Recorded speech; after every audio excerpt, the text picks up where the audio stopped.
नमस्कार, मैं सोनू कक्कड़ और आप देख रहे हैं न्यूज़ हरियाणा लाइव।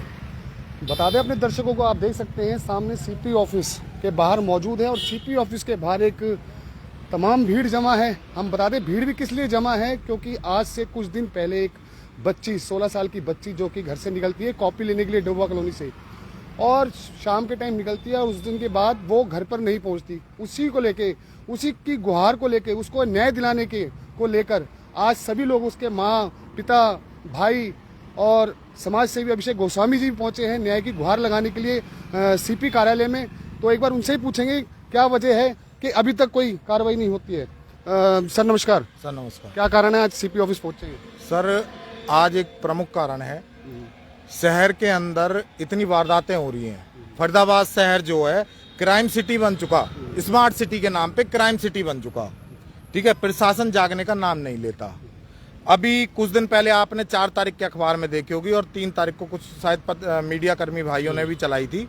एक बच्ची जो है न्यू टाउन और मुजेसर फाटक के बीच में जाके कट जाती है, उसकी गर्दन अलग हो जाती है, धड़ अलग हो जाता है। ठीक है, वो बच्ची नाबालिग थी, वो बच्ची ये थी। मैं चाहूंगा एक बार आप दिखाएं इसको। दिखा दो। ठीक है, ये बच्ची की तस्वीर है। ये बच्ची मैं बताना चाहूंगा, पहली बात तो नाबालिग बच्ची थी, 15 साल की ये बच्ची थी। ठीक है, और 10वीं क्लास में ये पढ़ रही थी। उसके बाद अगले दिन अखबारों की और सब चीज की हेडलाइन में ये आता है कि इस लड़की ने आत्महत्या की है, और उसके बाद गुमशुदगी की रिपोर्ट दर्ज की जाती है सिर्फ, जिसको लेके, ठीक है, और उस चैप्टर को क्लोज कर दिया जाता है। किसी ने ये जानने की कोशिश नहीं करी ये परिवार है, ये बच्चे के पिता हैं, ये माँ है, इनके साथ इसका बुरा हाल है माँ का। ठीक है, किसी ने ये जानने की कोशिश नहीं करी एक बार भी। कोई पुलिस अफसर, चाहे वो जीआरपी ये आरपीएफ वाला हो, चाहे वो अपना लोकल थाने का हो, ठीक है, कोई भी व्यक्ति इनसे किसी तरीके की छानबीन करने नहीं आया। यहां तक कि इनको एफआईआर की कॉपी तक नहीं दी गई। एफआईआर की कॉपी तब दी गई जब मैंने फोन करा है 6 तारीख की रात को, तब इनको एफआईआर की कॉपी मिली है। तो बहुत ही सोचने वाली बात है कि नाबालिग बच्ची जो स्कूल में पढ़ रही है, उसने किस कारण से आत्महत्या करी। कम से कम ये छानबीन तो करनी चाहिए ना। पुलिस प्रशासन का काम क्या है? उन सब चीजों को लेकर हम यहाँ पे आए हैं। ठीक है, और आज हम उन्हें अपनी तरफ से परिवार के जो माता पिता हैं, इनके भाई हैं छोटे, ठीक है, ये यहाँ पे आज इन्हें कंप्लेंट दे रहे हैं सीपी साहब को, क्योंकि इनका साफ स्पष्ट रूप से कहना है कि नीचे के कोई भी अफसर जो है कार्य करने में सक्षम नहीं लगते। उन्होंने तो इसको आत्महत्या का केस बनाकर जो है उसमें ठंडे बस्ते में डाल दिया है। तो बहुत ही सोचने वाली बात है। ऑलरेडी आप लोगों को सबको ज्ञात है कि मैं महिला क्राइम से लेके मैं पिछले 6-7 महीने से वर्क कर रहा हूँ, और ये मेरे पड़ोस में ही रहते हैं, 2 गली आगे पीछे हैं। ठीक है, बड़ी मतलब दुख होता है इस चीज को लेकर कि इस तरीके से महिलाओं के साथ, बच्चियों के साथ हत्याएं हो रही हैं। अब ये आप ये देखिए कि बच्ची वहां जाके क्यों कटी, कोई कारण रहा होगा जो कटी ना, कोई कारण रहा होगा। जब पुलिस प्रशासन ये पता करने को तैयार नहीं है। आप माता जी हैं, आप आगे आओ, इधर आओ। कुछ आपकी बात हुई आपकी बेटी से, किसी बात को लेकर? इधर रहो, सामने आ जाओ, सामने। कोई बात नहीं हुई मेरे से, कोई बात नहीं। मेरी बेटी कुछ कहती नहीं थी या मुझे। कुछ ऐसी बात हुई हो कि आपको बताई हो कि हाँ भाई मेरे को कोई स्कूल की जो उसकी सहेली है या उनसे कोई बात हुई हो? जी कुछ नहीं बताई उसने, अगले दिन अखबारों कुछ की नहीं। और बस किसी कॉपी अगले लेने गए, कॉपी लेने के फिर वापस नहीं आए। जो गई कॉपी लेने वापस नहीं आए। थोड़ी देर हुई, मैं ढूंढने निकल गई कि मेरी बेटी क्यों नहीं आई है। उसने हत्या किस पुलिस कारण से चौकी करी? में भी आत्महत्या? गई, कोई शादीशुदा रिपोर्ट तो नहीं? लिखवाई, कोई कोई प्रेशर पुलिस नहीं वाले किसी भी नहीं तरीके आया का? मेरे पास ये अभी पढ़ाई का तक, प्रेशर है, आज कुछ तक नहीं आया। कोई पुलिस वाले नहीं आए आज तक। कुछ भी नहीं था। ऐसा होने से पहले क्या बच्चा तनाव में दिख रहा था आपको? थोड़ी उदासी सी थी। उदासी का कारण? वो किसी चौकी में गई थी दिन को, 23 तारीख को। फिर उस दिन से इसको उदासी थी। मैंने बोली बेटा क्या हुआ, किस लिए उदास है तू? उसने बोली मम्मा मेरे को कुछ नहीं हो रहा, पैरों में दर्द है, बस यही कहती थी, और इसके अलावा और कुछ नहीं कहती थी मुझे।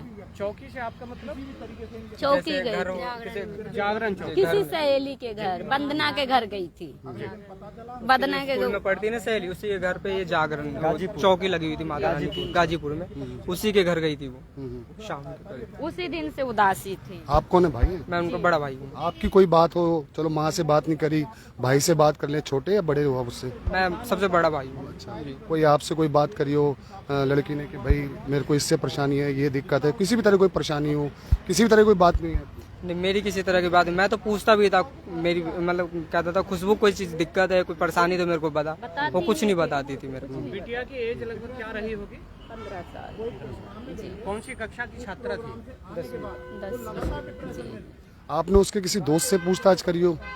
जी, मैंने उसकी जो सबसे खास दोस्त है रजीना, मैंने उससे पूछताछ करी, वो कुछ भी नहीं बता। परीक्षा में तो बोली थी हम साथ देंगे, उसके बाद कर रही है उसके मम्मी हमारे लड़की कहीं नहीं जाएगी। उनके परिवार वाले उस दिन के बाद से जब से अथी आए थे अस्पताल से अथी, उसके बाद वो घूम के भी नहीं आई है, एक बार नहीं आई है। उसकी माँ भी नहीं आई है। और एक सहेली उसके कोई दोस्त नहीं और एक सहेली उसकी है वंदना नाम है, वंदना गाजीपुर से ना, उसके घर से कोई फैमिली नहीं आया पूछने के लिए कि हाँ उसकी सहेली थी आना चाहिए। लेकिन कितने टाइम से पढ़ रहे थे ये खुशबू के साथ? ये तो फर्स्ट क्लास से ही पढ़ रहे हैं जी। अभी कौन सी क्लास में थी खुशबू? 10वीं में। अच्छा, जब से मतलब 10 साल से इसके साथ काम पढ़ रहे हैं? जी, 10 साल से। अच्छा, और फिर भी उसके बावजूद भी सारी सहेली आई, लेकिन वो उसके घर से न माँ न बाप न वो उसकी सहेली कोई भी नहीं आई। आज तक नहीं आई है वो, अभी तक उसके घर से कोई भी नहीं आया। उसी के चौकी में गई थी कह के घर से, उसके घर में चौकी थी, उसके घर ही गई थी। उसी के घर से उसी टाइम से उदास थी वो। और जो रजीना नाम की है इसकी सहेली, वो कपड़े लेके मेरे घर चेंज की थी, मेरे घर से वो गई थी 1 तारीख को। उस दिन भी चौकी में भी गई थी मेरे घर से कपड़े बदल के। दोनों? अच्छा, तो ये देख सकते हैं आप। अभिषेक जी, हाँ जी सर। अब मुद्दा ये बनता है कि आप पहुंचे हैं सीपी ऑफिस, क्या लगता है आपकी सुनवाई होगी?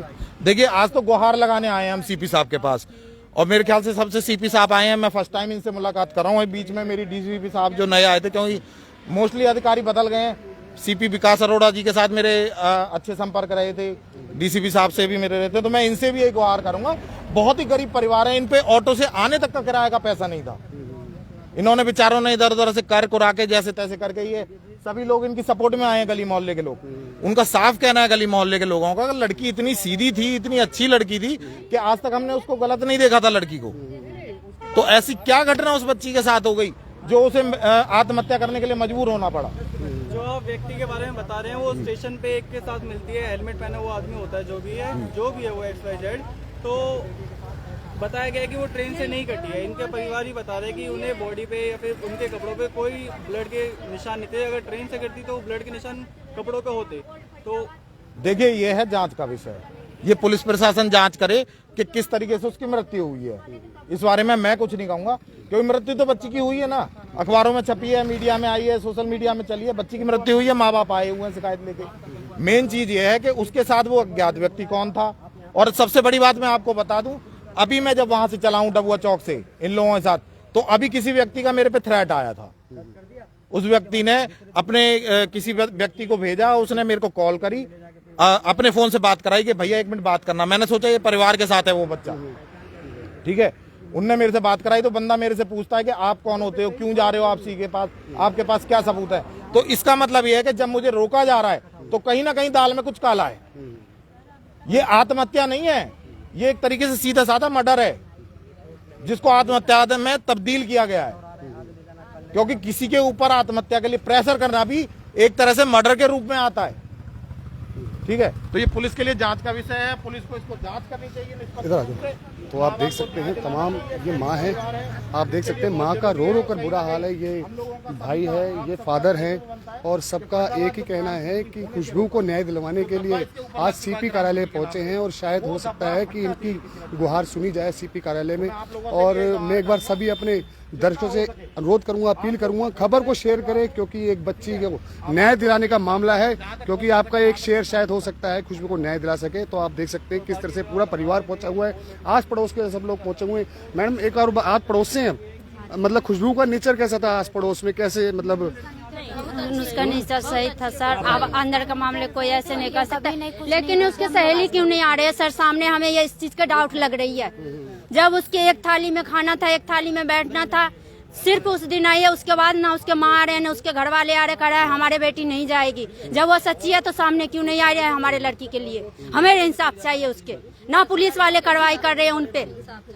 हम सब कोई बात के टॉर्चर करे, कल के डेट में लड़की कोई कदम उठाए तो हम सब पे जिम्मे आएंगे, इसलिए हम सब नहीं कर रहे हैं। ये पुलिस वाले का काम है करने पुलिस वाले करेंगे सर, क्यों नहीं कर रहे हैं। तो आप देख सकते हैं आस पड़ोस के लोग भी काफी आक्रोशित नजर आ रहे हैं खुशबू को न्याय दिलवाने के लिए। और मैं फिर एक बार मैं सभी दर्शकों को अनुरोध करूंगा, अपील करूंगा, वीडियो को शेयर करें ताकि आपका एक शेयर खुशबू को न्याय दिलाने में मदद कर सके। और जांच का विषय है और देखना भी यह है कि आखिर फरीदाबाद पुलिस कब खुशबू को न्याय दिला पाती है। तो मैं आपको सीधा लाइव तस्वीर दिखाता था न्यूज हरियाणा लाइव के माध्यम से। इसी के साथ मैं सोनू कक्कड़, न्यूज हरियाणा लाइव। धन्यवाद। कि भाई आपके पास क्या सबूत है, किस तरीके के हैं, आप क्यों जा रहे हो।